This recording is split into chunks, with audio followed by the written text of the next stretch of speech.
son Fils unique, Jésus-Christ. Quel est cet amour? Quel est cet amour? Quel est cet amour? Quel est cet amour? Oh, quel est cet amour?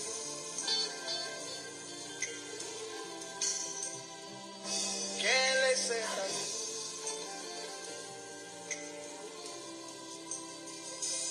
Emmanuel, Emmanuel,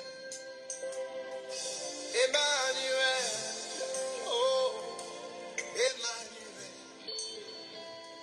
Emmanuel, Dieu est venu jusqu'à moi. Emmanuel, mon Dieu est venu jusqu'à moi. Du haut des cieux, il est descendu aussi bas. Aussi bas. Du haut des cieux, il est descendu jusqu'à moi. Jusqu'à moi. Quel est cet amour? Jusqu'à moi. Quel est cet amour?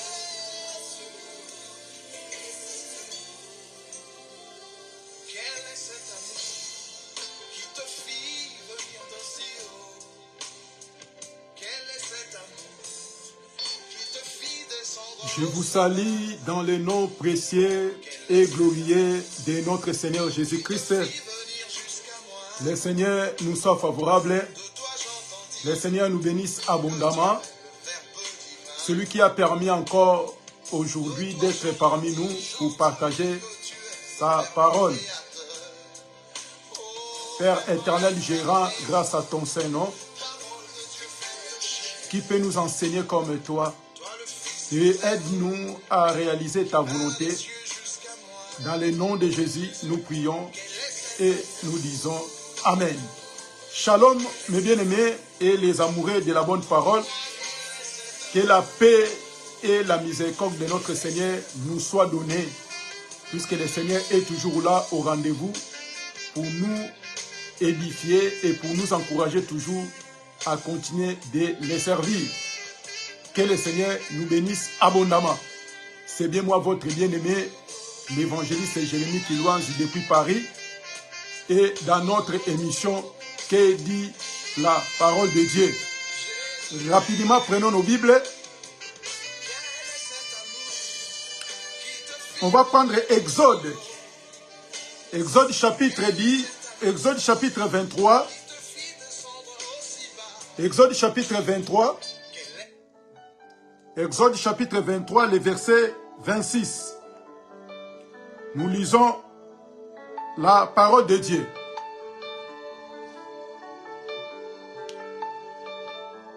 Il n'y aura dans ton pays ni femme qui avorte, ni femme stérile. Je remplirai le nombre de tes jours. Que le Seigneur soit avec nous. La Bible dit que, comme la fois dernière, on avait essayé d'introduire, de nous expliquer que quand Dieu, il nous parle de ce qui concerne dans ton pays, il n'y aura ni femme qui avorte, ni stérile. C'est ce qu'on va essayer de partager ensemble, par la grâce de Dieu, pour nous expliquer un peu comment les gens ils prennent la parole de Dieu comme une synagogue. Ils commencent à parler surtout la parole de Dieu comme si c'est notre bien. Or que les Écritures témoignent que le Seigneur. On dit que dans ces passages, on avait posé des questions. On a dit que dans ton pays, le pays là, il n'y aura ni la femme qui avorte, ni stérile. Et Dieu, il va augmenter des années. Donc, quand tu es sur la terre, tu vas vivre plus longtemps que possible. Puisque c'est Dieu qui l'a dit dans sa parole. Et on a dit que pourquoi il y a tant des enfants de Dieu, ils n'arrivent pas à mettre au monde. Y compris les hommes de Dieu, les enfants de Dieu. Personne. On a toujours du mal à avoir des enfants. Mais pourtant que dans la parole, la Bible dit qu'il n'y aura ni la femme stérile, ni la femme qui avorte. Mais nous voyons aussi quelqu'un il a conçu une femme, il a conçu une sainte, et après avoir quelques mois, peut-être quelques semaines, la sainte est partie. Et nous posons des questions. Donc il ne crée pas Dieu, il ne sert pas Dieu bien, il n'est pas bien se repentir par rapport à la parole de Dieu ou par rapport aux Écritures. Qu'est dit maintenant la parole de Dieu? Ici, on a compris que quand il sera dans ces pays, Dieu va augmenter tes années sur la terre. Tu auras toujours des enfants. Ni ta femme.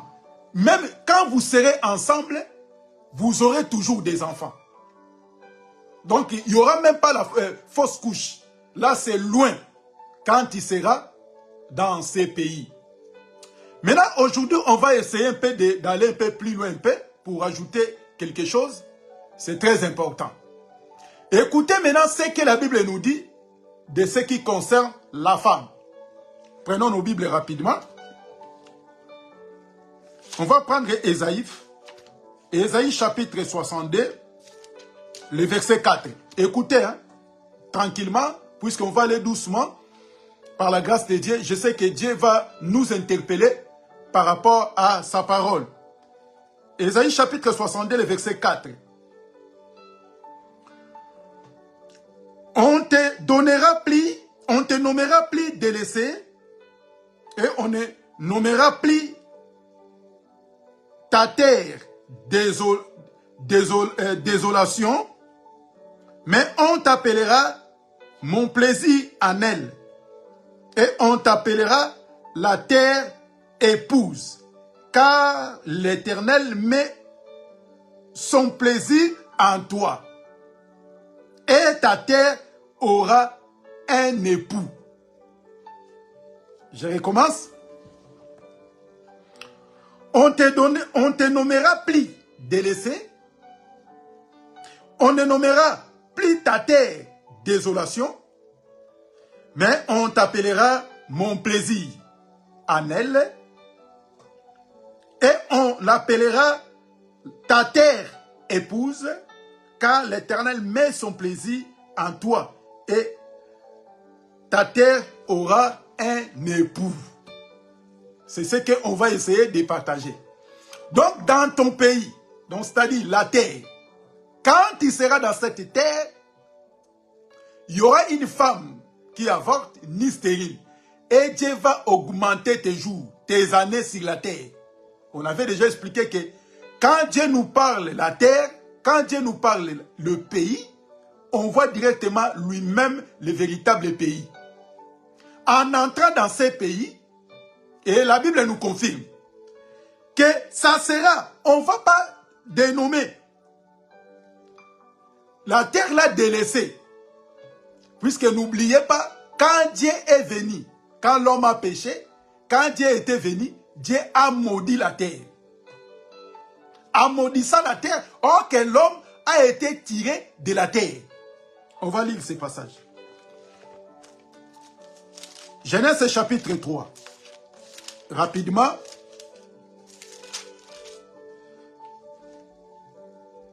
Genèse chapitre 3, le verset 17. Genèse chapitre 3, le verset 17. Et on va lire le verset 17 en entier. Il dit à l'homme, puisque tu as écouté la voix de ta femme et que tu as mangé de l'arbre au sujet duquel je t'avais donné cet ordre, tu n'en mangeras point, le sol sera maudit à cause de toi. Vous voyez? Donc, c'est-à-dire, quand l'homme a écouté la voix de sa femme, quand Dieu est venu pour commencer à punir, Dieu a maudit la terre. Pourquoi? À cause de l'homme. Qu'est-ce que la terre a fait? Un jour, on va revenir. Pourquoi Dieu a maudit la terre? Qu'est-ce que la terre a fait? La terre n'a rien à voir avec les choses que Adam et Ève, ils ont fait. La terre était muette, il n'y parlait pas. Mais pourquoi Dieu aurait de maudire l'homme et la femme et les serpents? Dieu a regardé l'homme, a regardé la femme, a maudit directement la terre. Et maintenant, quand nous lisons Ésaïe chapitre 62, le verset 4, la Bible nous confirme que cette terre-là qui a été délaissée, ça ne sera pas comme ça. Pourquoi cette terre-là, il faut que la terre soit dans la joie. Pourquoi? Puisque la terre, il y aura un époux. C'est ce que la Bible dit. Donc, c'est-à-dire, mais on t'appellera mon plaisir en elle. Car l'Éternel met son plaisir en toi. Donc, c'est-à-dire, cette terre qui a été maudite, mais maintenant, selon la prophétie, Dieu nous confirme que cette terre-là, qui a été maudite, maintenant, il ne sera pas délaissé, il ne sera pas abandonné. Puisque Dieu a mis son plaisir à cette terre. Car l'Éternel met son plaisir en toi. Et on appellera ta terre épouse. Donc, cette terre-là, ça sera une épouse. Ça sera une femme. Puisque l'Éternel met son plaisir en toi. Donc, c'est-à-dire cette terre-là, qui va devenir la terre qui est épouse. Donc, c'est-à-dire, c'est Dieu maintenant sera son époux. Ce n'est pas moi. Et la terre aura un époux. Ok, cette terre qui aura un époux, c'est la personne de qui? De Jésus. Donc, c'est Jésus qui est notre époux, puisque la Bible nous confirme que ton créateur est ton époux. Vous voyez? Maintenant, cette terre, que quand l'homme, quand on sera dans cette terre-là, dans ces pays, maintenant, la terre, ça sera dans la joie. Puisque l'Éternel, lui-même, il sera son époux. Et maintenant, cette terre-là, vous croyez que cette terre-là, qu'est le Seigneur lui-même, il est son mari? Cette terre, il peut avoir la stérilité? Non. Et cette terre-là, il y aura l'avortement? Non. Pourquoi? Puisque l'Éternel lui-même, il devient ton époux. Or que si Dieu est devenu ton époux, tu ne peux pas avoir la stérilité. Tu ne peux pas faire l'avortement. Donc, c'est-à-dire, quand nous lisons les Écritures, nous ne comprenons pas les Écritures, on aura du mal à l'interpréter. Or que quand on a du mal à l'interprétation, les enfants de Dieu ils seront perdus. Et maintenant, quand nous voyons les enfants de Dieu viennent à l'église, les enfants de Dieu, il est angoissé, il est tout triste à l'église. Alors que l'église est censée de conforter, de consoler. Mais quand la personne ne met pas au monde, il est dans l'église. Et ça devient comme une moquerie à travers les prédicateurs, à travers les prophéties. Puisque quand tu ne mets pas au monde, c'est ta famille, c'est ton père, c'est ta maman. C'est pour cela, puisque comme tu as envoyé de l'argent, c'est pour cela, ils t'ont bloqué. Tu ne peux pas voir des enfants. Alors que la personne est venue à l'église pour être édifiée, pour être consolée, pour être rassasiée. Quand il va sortir, comme la Bible dit que personne n'est venu auprès du Seigneur et retourné tel qu'il est venu. Donc, c'est-à-dire, si la personne est venue à l'église pour écouter le Seigneur, quand il va sortir, quand il est venu, il est entré tout triste. Mais quand il va sortir dans la joie. Il était abattu quand il est rentré. Mais quand il va sortir, il ne sera pas abattu. Mais si nous voyons aujourd'hui, il y a beaucoup d'enfants de Dieu, ils viennent à l'église tout tristes. Quand il va sortir, il sort aussi en colère. Et on ne comprend plus rien. Pourquoi? Puisque les prédicateurs, ils n'ont pas de bonnes manières à communiquer la parole au peuple de Dieu. Donc, comme Dieu a comparé la femme par rapport à la terre, on va maintenant rentrer aux paraboles de Jésus-Christ. Puisque c'est Jésus, quand il est venu, comme nous disons que les Écritures rendent témoignage de Jésus. Donc, c'est-à-dire, Dieu a comparé la terre comme une épouse. Maintenant, on va poser la question à notre Seigneur Jésus-Christ. Écoutez, hein, ce que le Seigneur a en disant de ce qui concerne la terre. On va prendre rapidement Matthieu chapitre 13.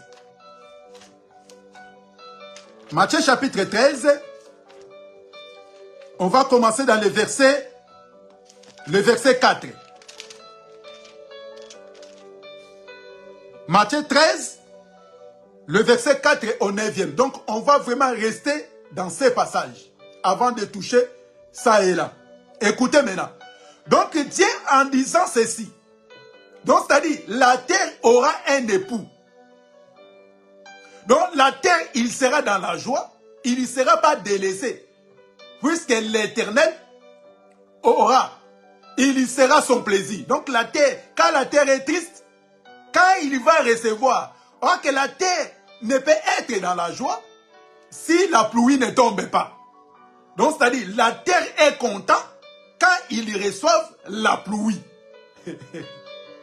Donc, la pluie, c'est l'Éternel.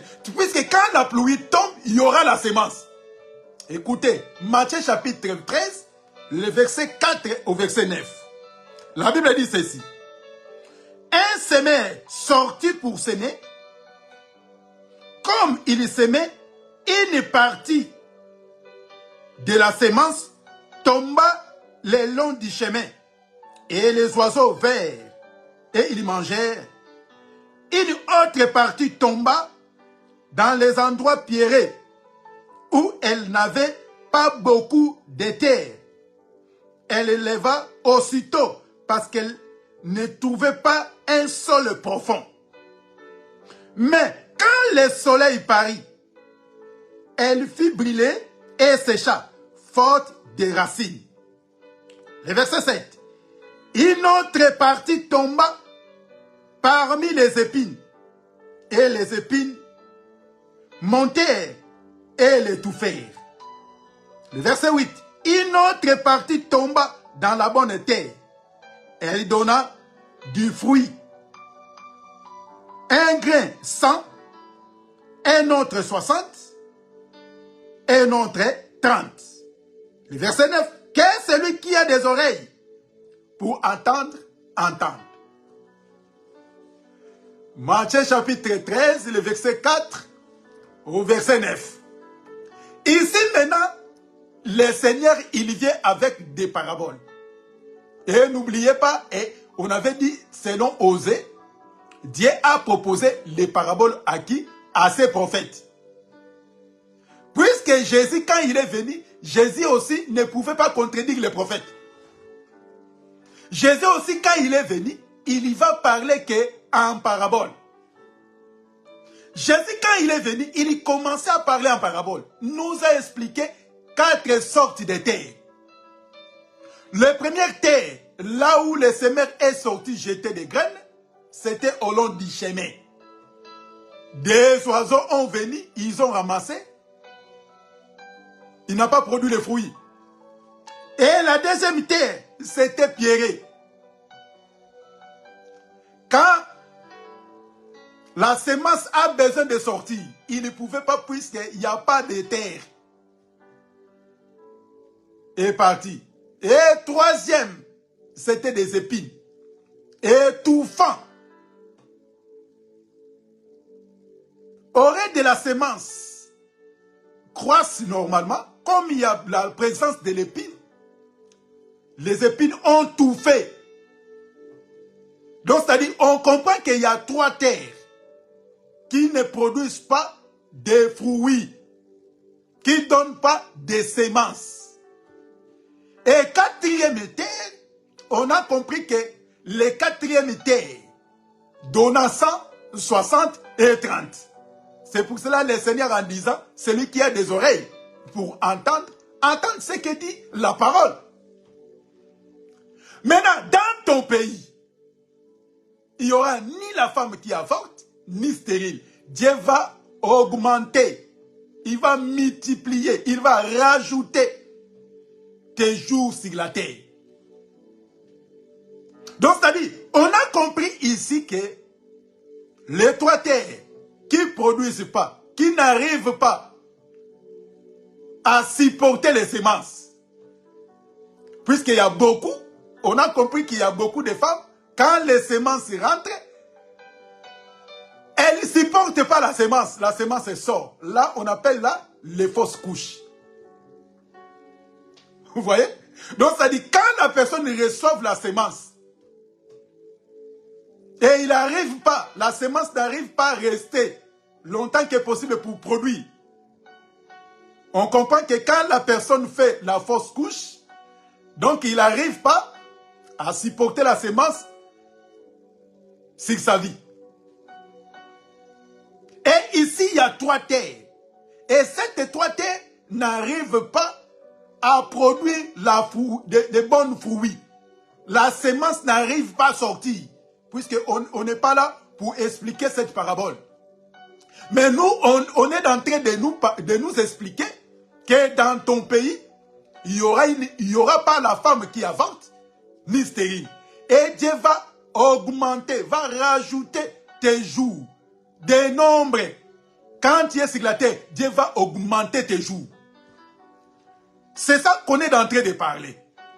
En voyant tout ça, on a compris que quand on nous parle les quatre terres, on a compris que les trois terres qui représentent la loi, le prophète et les psaumes.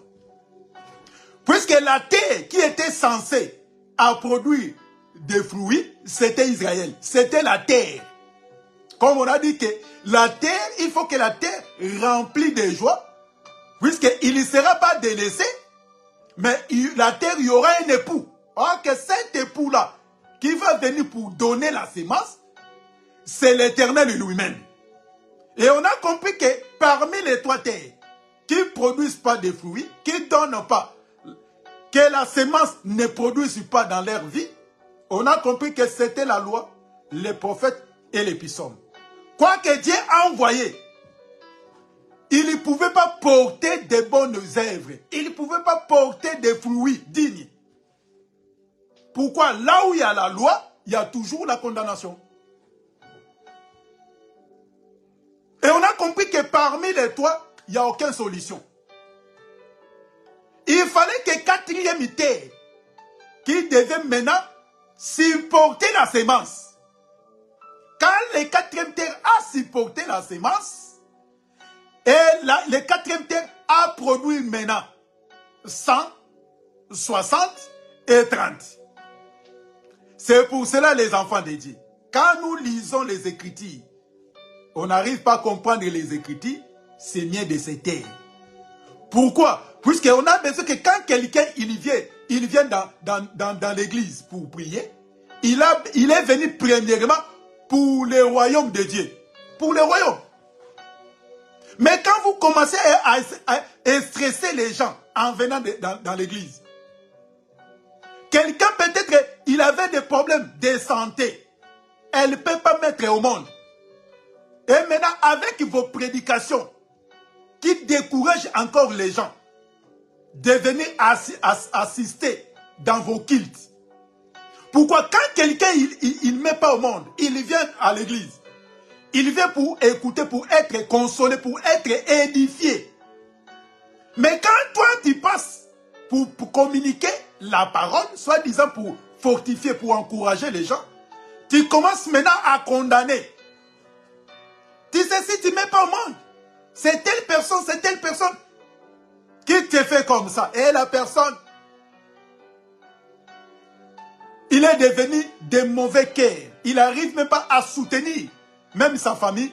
Pourquoi? Puisque les prédicateurs censés de consoler, d'édifier les gens, mais comme il n'a pas compris les Écritures, il n'a pas assisté au conseil de Dieu pour écouter, pour bien expliquer la chose, et la personne, il est devenu scandale auprès de sa famille.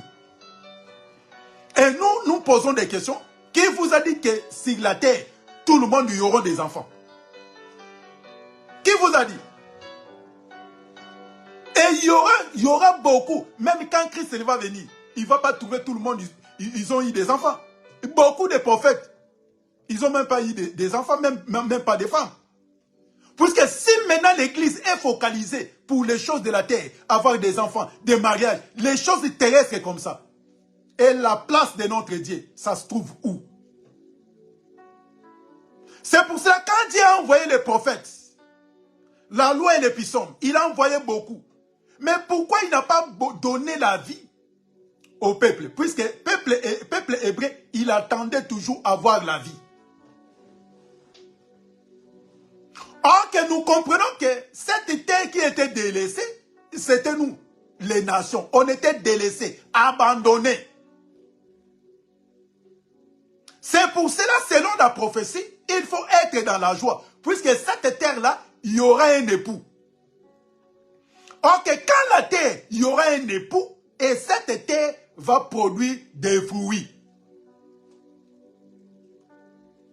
Selon la prophétie, quand tu rentres dans les Seigneurs, tu es devenu une bonne terre.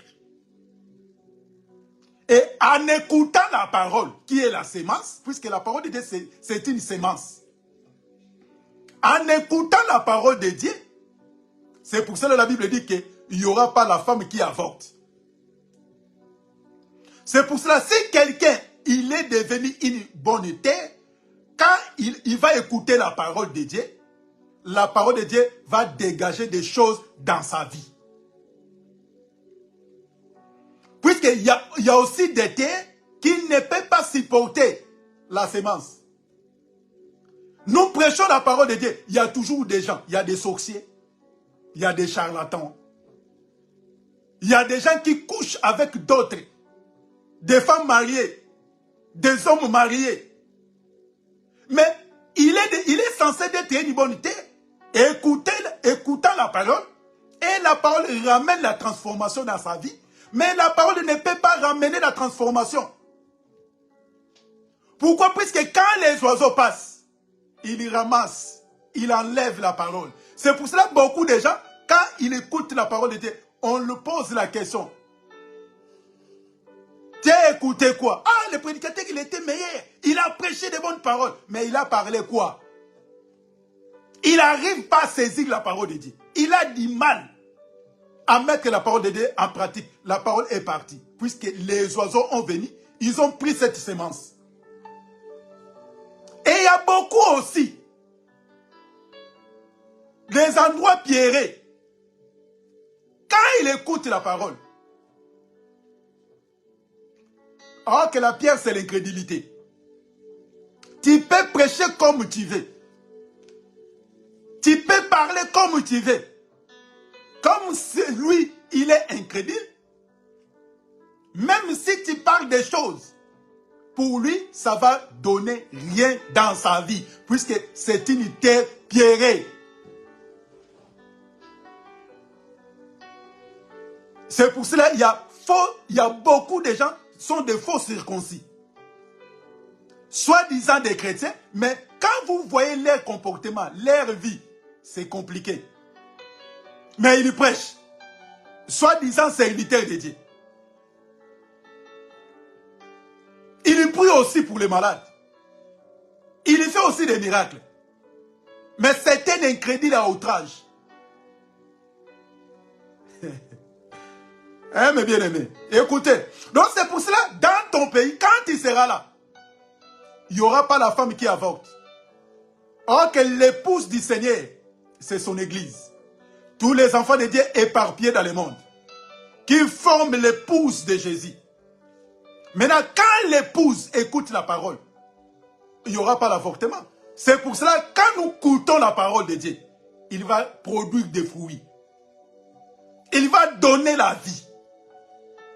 C'est pour cela, quand la personne est destinée, il est une bonne terre, et sa façon d'être, sa façon de vivre, c'est différent. Comment un homme censé d'être une bonne terre, en lui, il y a toujours des jalousies, il y a la haine, la séparation, la division, règne toujours dans la vie, soi-disant un prédicateur. Il crée toujours des troubles. Là où lui, il est, il y a toujours des troubles. Il n'arrive même pas à s'attendre avec sa propre famille. Et vous croyez que cet homme-là, c'est une bonne terre?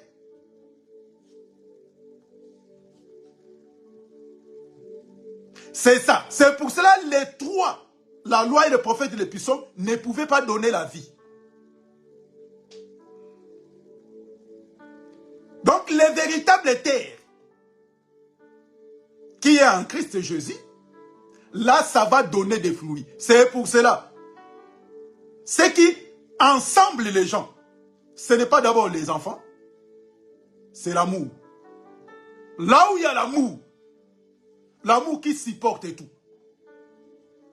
Et c'est l'amour qui est notre force. Bien-aimés, c'est très important, les enfants de Dieu comprennent la parole de Dieu. En comprenant la parole de Dieu, ça va nous aider à vivre en paix et à comprendre l'amour dans notre vie. Donc aujourd'hui, je suis venu encore pour nous compléter encore. Et je vais encore revenir si Dieu ne vient pas le dimanche pour essayer de rajouter selon l'amour et la volonté de Dieu. Donc on a expliqué que la terre, les trois terres, la terre pierrée, le long du chemin, la terre qui se trouve avec des épis, ne pouvait pas donner. C'est le caractère de beaucoup de gens sur la terre. Ils ne pouvaient pas donner la vie. Mais donc, c'est-à-dire, le quatrième terre qui donne la vie, on peut dire que les trois qui représentent les rois et les prophètes et les puissants, mais le quatrième, c'est le Seigneur. Puisque même Israël, ils vont sortir de l'Égypte dans la quatrième génération. Et Judas, c'est le quatrième aussi. Donc, à travers le quatrième, c'est celui qui a ramené la vie. Quand il devient une bonne terre, tu vas produire des fruits dignes. Que la paix et l'amour de Dieu nous soient donnés. On va encore revenir pour essayer de continuer dans ton pays. Il n'y aura ni la femme qui avorte, ni stérile. J'augmenterai tes années sur la terre. Ça, c'est la parole. On va essayer de nous expliquer calmement par l'amour de Dieu. Et je sais que Dieu va nous aider à surmonter et à surpasser tous nos problèmes et tous nos soucis. Et nous serons dans la joie. Je sais que Dieu a réservé des choses merveilleuses pour nous. Que la paix et la miséricorde de Dieu nous soient données. Que le Seigneur nous bénisse abondamment. Seigneur, je bénis ton Saint-Nom. C'est à toi les vraies paroles et aide-nous à marcher selon ta volonté. Au nom de Jésus, nous prions et nous disons Amen. Que le Seigneur soit avec nous. Si Dieu ne vient pas, on va se retrouver encore dimanche, même heure, pour partager la parole de Dieu dans notre émission qui dit la parole de Dieu. Que le Seigneur nous bénisse. À très bientôt. Au revoir.